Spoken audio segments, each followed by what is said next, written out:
Hola a todos desde Tierras Inglesas. Para el que no me conozca, mi nombre es Fernando y bienvenidos todos a mi canal Aviarios y Shows en Inglaterra. Hoy vamos a hablar de un pájaro que posiblemente sea uno de los más famosos pájaros dentro de la canaricultura de postura. Es el Gloster. Creo que hoy vamos a hablar de un pájaro muy interesante que crea muchas polémicas debido a que hay muchísimos creadores de él y espero que os guste el vídeo. Os voy a dar mi opinión, no la opinión la opinión mía que he ido escuchando durante mucho tiempo. Espero que os guste el vídeo y si es así, dar un like y no olvidaros suscribiros a mi canal, que es muy importante para mí. ¡Empezamos!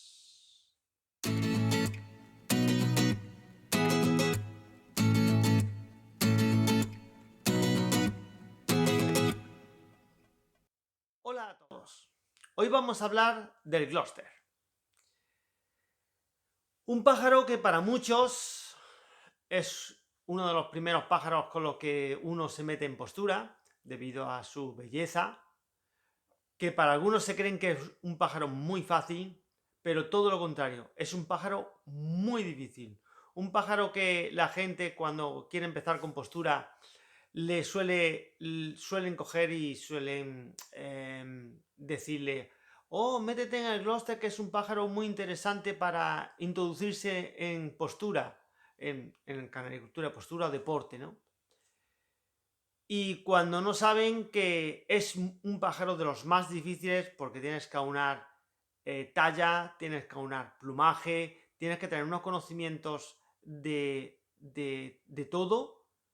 todo en general de la canaricultura, que lo hace que sea uno de los pájaros, no voy a decir más difícil, pero sí uno de los más difíciles. No hay pájaro difícil cuando se busca el estándar, ¿no? Pero cuando te encuentras que es muy complicado llegar a él, o es prácticamente casi imposible llegar a él, debido a que se han puesto unos retos que son, como quien dice, casi una utopía el llegar a él. Entonces, la verdad que el reto es demasiado grande. Y muchos de los que empiezan con el Gloster a lo poco tiempo lo dejan porque es casi imposible llegar. Pero no vamos a empezar por ahí. Vamos a empezar primero por la jaula del Gloster. Una jaula que para muchos es desconocida y para los que se dedican a los concursos de IGBA son muy conocidas. Una jaula que se creó en 1970 por Mr. Rogerson, y una jaula que es una verdadera obra de ingeniería. Y muchos diréis: ¿cómo va a ser una obra de ingeniería en una jaula? Sí, toda la jaula está pensada para que el pájaro esté y se vea en perfectas condiciones. Vamos a empezar por el principio. El color de la jaula tiene un fondo de un tono verde pastel. El número de la RAE, el número de color no lo sé exactamente cuál es, pero sí que tiene un color especial. ¿Y por qué tiene ese color? Porque si nos damos cuenta, cuando un pájaro lo metes en una jaula con un fondo blanco, suele estar un poco asustado, suele estar un poco tímido, asustado, porque no se encuentra cómodo en un color blanco. Con lo que se le puso un color verde, un tono verde pastel, para que el pájaro se sintiera mucho más relajado y se pudiera exponer mejor. Si os fijáis, cuando soltáis un pájaro y se escapa un pájaro blanco o un pájaro claro en un jaulón, rápidamente los pájaros están completamente asustados. Metes entre amarillos, metes un verde y nos asustan. Metes entre amarillos o entre verdes, metes un blanco y se lía un follón en la jaula, algo increíble. Ya tenemos el color de la jaula. Luego también tenemos la parte de fuera, que es de un color negro brillante, muy brillante. Aquí se llama brillante, a ese color se llama gloss, que es un satinado, como se quiera decir, un color muy brillante, ¿vale? Para coger y que esté centrado directamente en lo que es la jaula. El color negro te delimita toda la jaula y hace que te centres en lo que tienes delante. También tenemos que los barrotes están a una distancia algo inferior a lo que normalmente son los barrotes normales de una jaula. Eso hace que el pájaro se vea mucho mejor. Los barrotes están todos pintados de negro, que hace que tú la vista la tengas más centrada en el pájaro. Hacen un contraste muy grande en lo que son los barrotes negros con los barrotes, con el fondo del pájaro y el pájaro. Si yo, que suelo coger y grabar muchos vídeos, me he dado cuenta que cuando grabo cuando los alambres de la jaula son en negro, se enfoca mucho mejor el pájaro. Que cuando los barrotes son en blanco. Cuando son en blanco me cuesta mucho enfocar la cámara dentro de lo que es el pájaro, dentro de lo que es en la jaula. Me cuesta mucho trabajo enfocar cuando los barrotes son en blanco. Y normalmente si enfocas a los barrotes blancos, directamente se te ve el pájaro, ya se te ve mal el pájaro. Ya tenemos lo que son desde el frontal, los frontales, ya tenemos lo que es la jaula. Vamos al bebedero. El bebedero que está puesto en la jaula del Gloucester, tiene un agujero justo en el centro de la jaula donde se iría colocado el bebedero. ¿Por qué está colocado el bebedero ahí? Para que no estorbe para la vista o para la visión del Gloucester. Y diréis todos, si pones un bebedero tubo, ya estorba para la visión del Gloucester. Por eso se pone un bebedero por fuera, para que no se manche, no se moje nunca las semillas que van en la jaula. Y otros dos factores para que no estorbe nunca la visión del pájaro. Otra cosa muy importante que tenemos es los palos de la jaula. Los palos y la separación de ellos. Para la separación de ellos creo que, no me hagáis caso, pero creo que son 7,5 centímetros lo que hay de separación entre palo y palo. ¿Qué es lo que nos hace esto ver? Nos hace que el pájaro que sobrepase, por supuesto, la cola le sobrepase el otro palo, ya sabemos que es un pájaro que ya está de por sí un poco largo. Muchas veces nos pasa en los concursos que debido muchas veces a la inexperiencia de los mismos que están montando la jaula, muchas de las veces se montan los palos un poco separados o se montan los palos demasiado juntos. Entonces, ¿qué pasa? Que muchas veces el juez no tiene la capacidad real de medir bien el pájaro. La forma de la jaula, todo está pensado para que el pájaro se pueda exponer de la mejor manera posible. La forma de los palos, unos palos cuadrados que hace que el pájaro se agarre perfectamente al posadero. Un tamaño del palo perfecto para que el pájaro, y siendo un pájaro diminuto, se agarre perfectamente al barrote. Una vez que ya tenemos analizada lo que es la jaula, que de por sí es una maravilla, otra cosa muy interesante es la puerta. La puerta tiene la medida justa para que entre perfectamente un pájaro, pero una medida un poco incómoda para sacar el pájaro con la mano. Aquí en Inglaterra tenemos la costumbre que normalmente los pájaros es muy difícil cogerlos con la mano. Es muy difícil, no. Hay muy pocos criadores que cojan los pájaros con la mano. El 99% de los criadores, por no decir 99,9% de los criadores, los cogen todos, los ponen en la jaula y entran directamente ellos a su jaula. ¿Eso cómo se consigue? Pues a base de training, a base de entrenamiento. Es la única manera de conseguir eso. Hombre, el saber un poquito y nada más poner la jaula la jaula directamente en su jaula de cría, directamente el pájaro entra. En cuestión de, muchas veces cuesta más trabajo pillarlo que entre un pájaro en la jaula. Es así, y eso me ha pasado a mí, ¿no? Que estás poniendo la jaula y ya está el pájaro casi dentro. Y muchas veces hay que cerrarla porque se te vuela, ¿no? Eso suele pasar. Bueno, una vez analizada lo que es la jaula, que de por sí es una jaula, para mí, en mi gusto, es bastante buena. Pero pensad una cosa, muchas veces de vosotros podéis pensar, pero es que la jaula no tiene parrilla, no tiene, el pájaro se caga ahí, está tocando la mierda. Pensad que los concursos aquí en Inglaterra son de un día o dos como mucho. Exclusivamente un día o dos como mucho. Que un pájaro esté tocando las heces cuando la mayoría de los ingleses crían sin parrilla, el 90% de los ingleses crían sin parrilla, que esté tocando un día a los pájaros o estén comiendo en interior, creo que no le afectará absolutamente nada a la salud del pájaro. Y si le afectara, pues es lo que hay. Normalmente son unas horas lo que está el pájaro metido en una jaula, porque los concursos empiezan a las 9 de la mañana y terminan a las 4 de la tarde.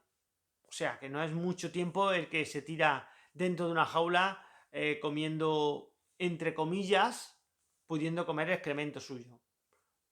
Que normalmente no lo hace, pero por si acaso es muy poco el tiempo el que pueda estar a lo mejor comiendo excremento. Muchas veces hay gente que se queja de que puede estar comiendo excremento y luego tienen los pájaros que les llega muchas veces la mierda al palillo. Hay muchos de ellos, ¿no? O otros que cogen y limpian una vez en semana y la mierda pues se acumula en las mismas rejillas, se acumula la mierda y el pájaro no la pica, porque tiene que picar cuando está en la jaula. Pues no, normalmente no suele pasar. Pero bueno, puede pasar que algunos sí que la pique. Bueno, una vez que ya tenemos analizada la jaula, vamos a ver el pájaro. El pájaro, como ya digo, es un pájaro que se ha recomendado siempre para gente inexperta, para gente que siempre ha estado de novicios o novis o gente que está empezando, porque es un pájaro muy curioso. Tenemos dos clases de pájaro. Uno tenemos el consort y otro el corona. El consort es un pájaro súper diminuto, con unas formas redondeadas, con una cabeza redondeada, muy amplia de lo que sería al final la finalización del pico. Tiene que abrir mucho la cabeza, pero sin llegar a tener un tamaño grande. La espalda tiene que ser abombada y el pecho redondo. Hasta ahí. ¿Qué es lo difícil de un Gloucester Consort? Conseguir que tenga una buena forma, conseguir que tenga una muy buena talla, que es lo difícil. Yo me acuerdo de un criador, de los primeros que conocí aquí en Inglaterra, era un criador de Gloucester y juez de IGBA, que eso es un tema de los que vamos a tratar después. Un criador de IGBA y me acuerdo que hablando de la talla, me dijo que la talla era 11 centímetros. Bueno, ellos lo ponen en inch, ¿no? No sé exactamente los que son, pero eran 11 centímetros. Y me dijo que eso era una utopía, o sea, una utopía. El llegar a esa talla con la forma que tienen los pájaros, la verdad, la forma que tienen que tener es completamente casi imposible. Pero, ¿qué es lo que siempre se busca en el Gloucester? Siempre la tendencia al diminutivo. O sea, la tendencia a que cada vez intentar que sea lo más pequeño posible. Y eso también se busca mucho aquí en Inglaterra. Que sea pequeño, pero sin dejar de tener sus cualidades como Gloucester. O sea, su buena espalda, su buena cabeza, una buena corona, los que sean corona, y un cuerpo redondeado, patitas que se vean sin cogerse en exceso. No, aquí no gusta el Gloucester que está completamente aposada en el palo, sino gusta un Gloucester que sea movible, que se mueva. Un Gloucester que coja y sea ágil, pero tampoco sin llegar a ser como quien dice, un raza española, o no sé si o un fife, para que lo entendáis. Entonces, si ya tenemos el pájaro, ya tenemos las dos variaciones, que son tanto en consort como el corona. Ya he hablado un poco del consort, ahora vamos a hablar un poco del corona. ¿Cómo debe ser el corona? El corona tiene que tener el cuerpo exactamente igual que un consort, excepto la cabeza. ¿Cuál es la diferencia que tiene que tener la cabeza? En que la cabeza tiene que tener una corona redonda, y creo que me he quedado corto con redonda, ¿vale? Tiene que tener una moña redonda, pero no le tiene que cubrir ni el pico, ni le tiene que cubrir los ojos. Muchas veces cuando cogemos y vemos un Gloucester que le cubre la corona hasta pasado a los ojos, decimos ¡guau! ¡Menuda corona tiene el pájaro! ¡Qué maravilla! No, así no es un Gloucester, así es un crest, pero no es un Gloucester. Y ahora ha habido la moda de que muchos de los Gloucester que hay hoy en día, que están pasados de talla, tienen unas coronas tan llamativas que coge y son alucinantes. Sí, para eso cría Crest, no críes Gloucester, cría Crest. Es así de sencillo. No es cuestión de coger y de por querer tener una corona tan impresionante tengas que criar Gloucester. No, cría Crest, que tiene una corona todavía más llamativa. Que es lo importante. Pensar que el Gloucester desciende del Crest, cruzado con un roller y cruzado con pájaros siempre tendentes a la miniatura. Está siempre, pero proviene del Crest, que fue el que le dio esa moña. Interesante, otra cosa muy importante en la moña. Tiene que tener un punto central del que partan todas las plumas de la corona. Un punto, y tiene que tener un punto. No tiene que tener una raya, no tiene que tener nada. Tiene que ser un punto central. Que tú veas el pájaro desde arriba y tú le veas una corona completamente redonda con su punto central. Como si cogiera y tuvieras ahí el punto central de la circunferencia. Igual. Por supuesto no tiene que tener calva en la nuca y no tiene que tener calva en la nuca, que es ya una cosa que es bastante difícil ver en los Gloucester debido a la cantidad de pluma que tienen. Aquí, ¿cómo se enjuicia el Gloucester? Aquí se enjuicia el Gloucester buscando siempre el más pequeño, buscando siempre el que mejor plumaje tenga y que tenga unas muy buenas formas, o que tenga muy buena forma y muy buen plumaje.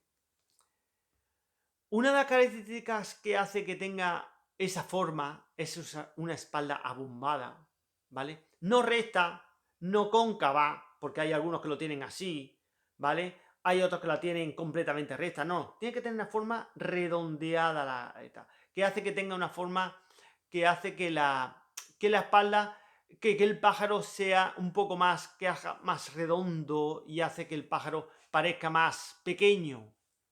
Otra cosa que hace que también sea más pequeño es la selección de las colas. Un Gloucester con una cola larga es lo más feo que hay. Sinceramente, lo más feo que hay. Cuando tú ves unos Gloucester con unas colas pequeñitas, unas colas muy, muy pequeñitas y muy formaditas ahí en 2 o 3 plumas, queda precioso. Pero precioso. Un Gloucester así. ¿Y qué más puedo contar de Gloucester? El Gloucester es un pájaro. Ahora vamos a diferenciar lo que aquí está mal llamado el Gloucester Igba y el Gloucester Com. Ahora es donde ya nos vamos a meter ahí en camisa de 11 balas, como decimos en España, ¿no? Vamos a ver. Cuando hablamos de Gloucester, hay un solo Gloucester. No hay Gloucester Igba, no hay Gloucester Com, no hay Gloucester de Italia, no hay Gloucester de Bélgica, no hay Gloucester de Inglaterra, no. Hay un Gloucester y hay un estándar. Creo que se ha quedado claro. ¿Qué es lo que significa Igba? Igba significa International Gloucester Breeder Association. ¿Y qué significa eso? Es una sociedad que ha cogido y se ha creado, una sociedad internacional que se ha creado para la cría, la selección y la salvaguarda del Gloucester. ¿Qué es lo que ha pasado en parte de Europa? Que esa salvaguarda del Gloucester o esa palabra Igba significa otra cosa. Significa que cualquiera que le explique, no, es que los Gloucester de Igba son pájaros de 13 o 14 centímetros. Aquí en Inglaterra no es así. Un pájaro un pájaro Gloucester va a Igba, como puede ir a cualquier parte del mundo, sin tener que ser Igba. Ellos tienen sus propias anillas, hay anillas de Igba, por supuesto, pero el Gloucester es Gloucester. No hay Gloucester Igba o no hay Gloucester Com. Gloucester es Gloucester. Un pájaro de Igba nunca puede ganar un campeonato. ¿Por qué? Porque el Gloucester de aquí de Inglaterra puede perfectamente ir a campeonatos nacionales o a campeonatos mundiales y puede ganar un campeonato mundial. Porque la talla no son de 13 ni 14 centímetros, como hay Gloucester que se han pasado. Yo creo que eso son modas, no voy a decir sitios, pero creo que son modas que se han creado en parte de Europa, ¿vale? Que han hecho para que el pájaro sea más redondo, tenga más plumaje, tenga más brillo, tenga más formas, unas coronas más completas, más grandes, etcétera. Se ha quedado un Gloster un poco más, se ha creado un Gloster un poco más grande. Pero que eso no es un Gloster.